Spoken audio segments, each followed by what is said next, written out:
You are about to watch the MoonDog 38732 show. Welcome to the MoonDog38732 show, and you guessed it, I'm MoonDog38732. If this is your first time seeing the show, viewing the show, hearing about the show, this is what the show is really about. It's really about me, stories that help me be the person I am to be today, and how I actually grew up.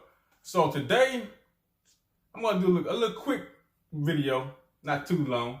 This is kind of a special. The last special I did is about my brother, but this special right here is actually about my top 10 movies that I could probably watch over and over again, which I have actually watched over and over again. But before we get into that, when I my first time ever going to a movie theater was like in Milwaukee, right? I was like really young, like probably about 5 or 6. If you probably noticed, a lot of stuff happened when I was like 5 or 6. So I get into the movie theater. My cousins in Milwaukee, they take me to the movie theater. I'm like, yeah, we're finna go watch the movie, And that next thing you know, we walking in, they turn all the lights off. I couldn't see nothing. The first thing came to my mind, man, get the hell up out of here. Right, so I turned to run, and I ran right into my cousins, man. They got me, and they ended up putting me in the seat, man. Man, I was scared out of my mind. And that was the first movie we saw, my cousin and I, my brother. We have a segment called Black Oak. If you don't know what that is, don't worry about it. But here we go. My number 10 movie is Oldie But a Goodie, which all of them pretty well, because, you know, my age. Crush Groove. Crush Groove to me was one of the greatest movies of all time. It had a lot of my favorite rappers, and they put them in a movie. It wasn't a documentary, anything like that, but it was just a movie to show how these different groups and these different rappers interacted with each other. It had everybody from the Fat Boys, Run DMC, Curtis Blow, Sheila E., which is my crush at the time. But I mean, she was looking good. I mean, you know what I'm saying? She's doing her thing. So, and at the time, I wanted to be a rapper or a manager for a rapper. And my brother, when he was doing his DJ thing or trying to do his DJ thing, right?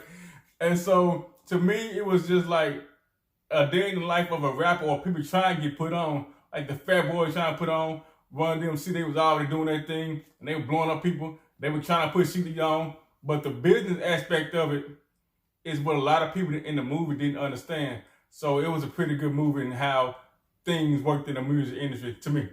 All right, next, Love Jones.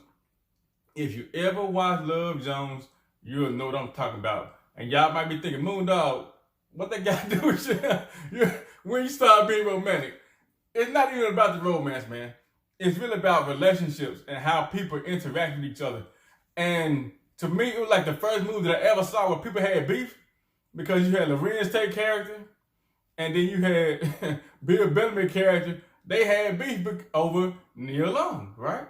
But the thing about it was, when the two characters finally met over what was going on with Neil Long, I'm thinking they finna fight, right? And this is the first movie I saw where these two people or three more people had beef, and they didn't actually throw blows over what they had going on.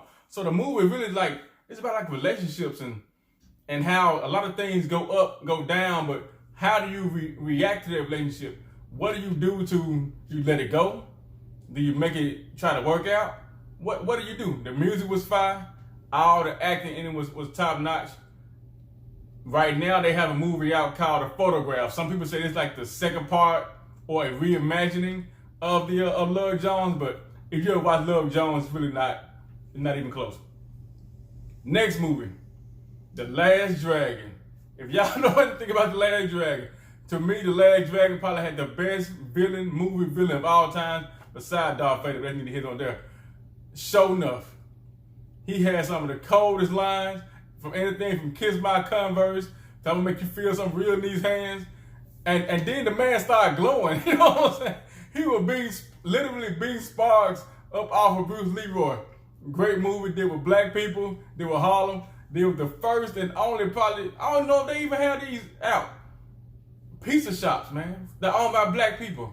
Directed your pizza to Daddy Green's Pizza. How can you beat that? And I also had another one of my crushes in it. Vanity. Man, Vanity. Hey, man, Vanity had it going on in this movie, man. And then you know, Bruce Leroy, man, he was scared of that thing, man. He was like, man, I don't even have a paintbrush. Next, Friday. Another classic movie. when you see Friday, it had one of the greatest comedians in it all time. Chris Tucker was cool, but I'm talking about people like Bernie Mac. Bernie Mac killed his role. Everybody in this movie, man, killed their role. And this is one of the movies that have like iconic lines that everybody knows. Even on Halloween, you have people dressed up like what? Characters from this movie. Ice Cube did this thing. Chris Tucker did this thing. Faison did this thing. Tiny, aka Debo, did this thing. DJ Pooh. Everybody had top-notch performances, man. And it was fire. It all came together, and it showed how when they didn't even expect it to do like big numbers and things, but it's a classic. It became a classic, man. Not a cult classic, but like a classic. Everybody knows what's going on.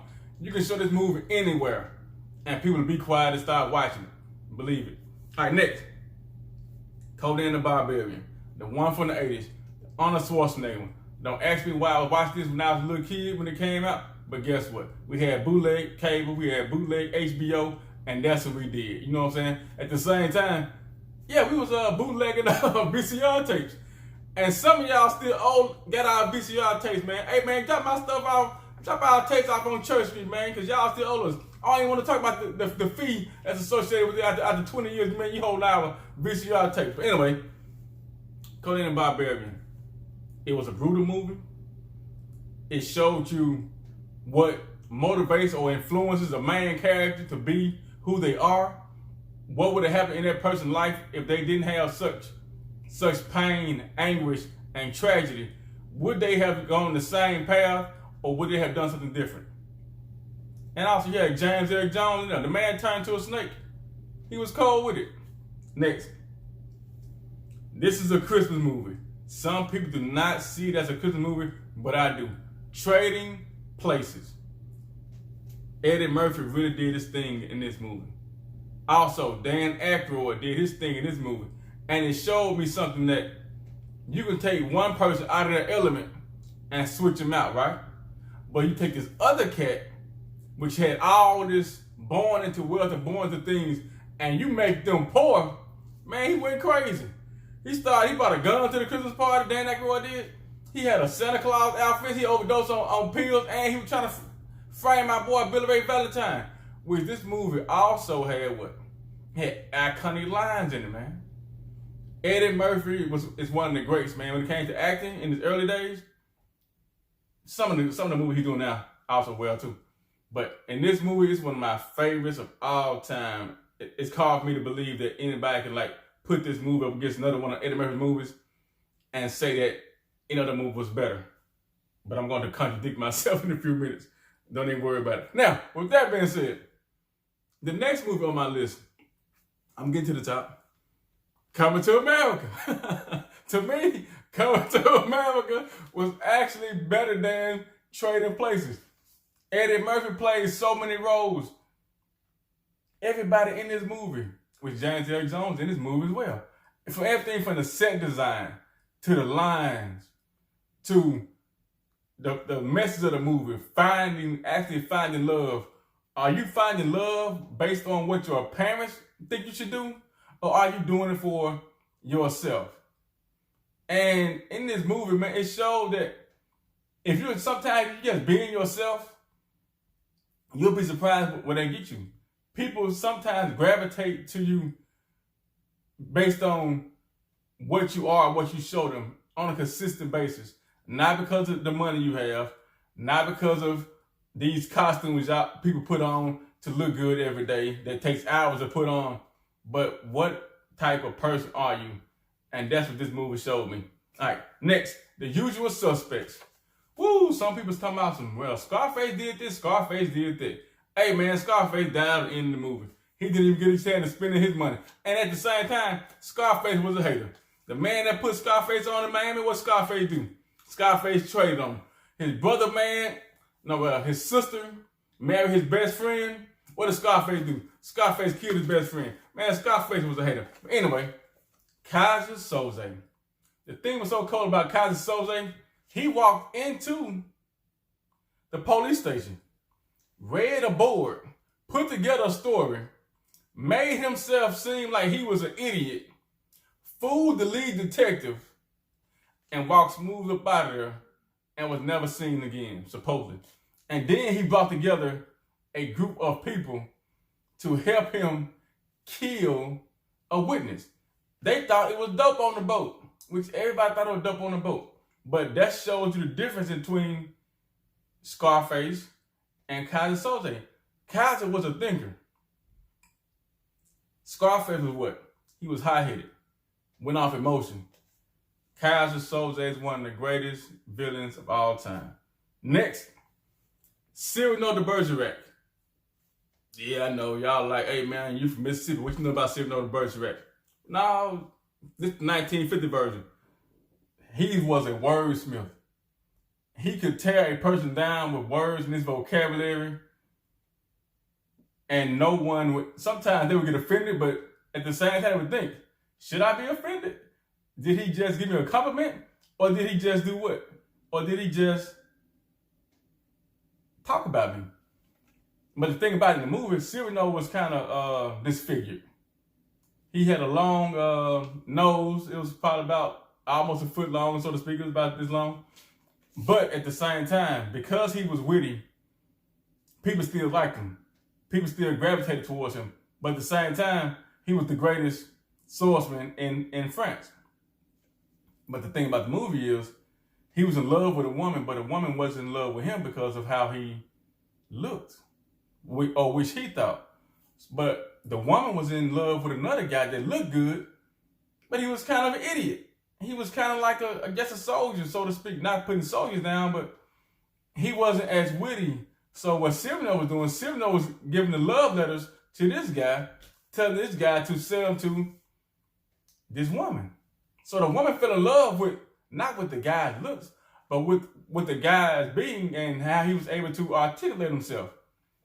Great movie, Be Yourself. And my all-time favorite movie, The Mac. Max Julian, Richard Pryor, they knocked it out of the park. This movie has some of the coldest lines in it. Even Martin redid an episode to be like the Mac. And he did another episode with the players ball and stuff like that. He got all that from the Mac. Matter of fact, Too Short did a movie. Oh, well, not a movie, but a song. Born to Mac. Man, look here. This movie had fashion. It had writing. It had drama. It had math, MAFF, $35,000. No, the one I gave you, plus 6 plus 7, $35,000 in 7 months. Can you buy that?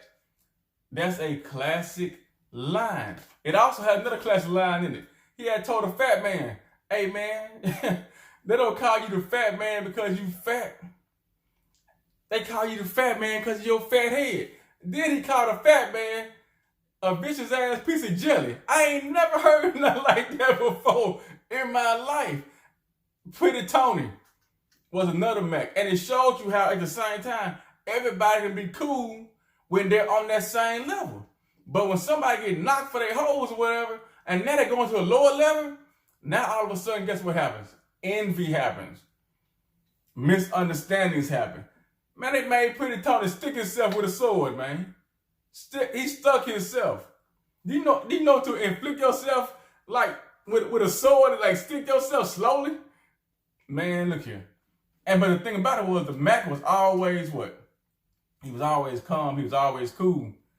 But at the same time, he didn't like what he was doing, man. He was out. He was pimping his one of his best friends from school, man. They grew up together, right? So she needed somebody for protection. And what did Mac do? She leaned on him. And at the same time, she taught him the game. Oh, I forgot.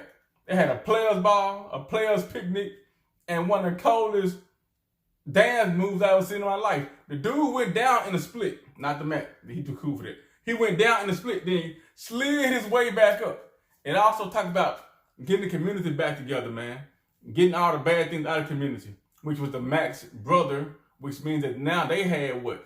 They had beef because one person was pimping and bringing all these hoes and turning prostitutes out, and then brother was trying to do what? He was trying to clean up the community. it also had a big element of police corruption. So when you add all these things together, man, and all these things came together in like one of the greatest movies of all time, and to me, my favorite movie, which I quote lines from it today, and some of the younger people have no idea what I'm talking about. The Mac, man. Check these movies out. At the same time, in the comments, put some of your movies down there. I know what some of y'all gonna do. Hey, man, I'm not looking for no porn titles. I know some of y'all collect porn like you collect baseball cards, man. But put some of these in the comments. And I'll holler at y'all cats later, man. Thank you. Oh, yeah. Like, subscribe, watch, comment, share. If you don't like what I'm doing, keep it moving. Holler at y'all cats later. Thank you for watching the MoonDog38732.